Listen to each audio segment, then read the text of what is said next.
पुरंदर तालुक्याच्या पूर्व भागातील पिसर्वे गावातील स्मशानभूमीतून मृतदेह दहनासाठी वापरले जाणारे बिडापासून तयार केलेले दाहकुंड चोरीला गेल्याची धक्कादायक घटना बुधवारी रात्री घडली आहे.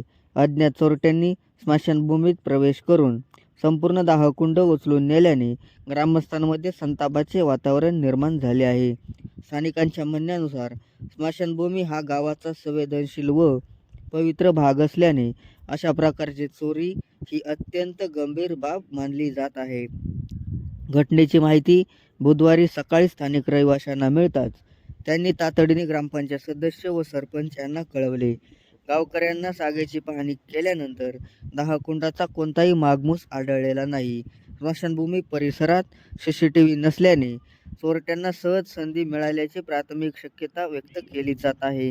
दरम्यान काही रहिवाशांनी रात्री उशिरा स्मशानभूमी परिसरात अनोळखी वाहन फिरल्याचा उल्लेख केला आहे.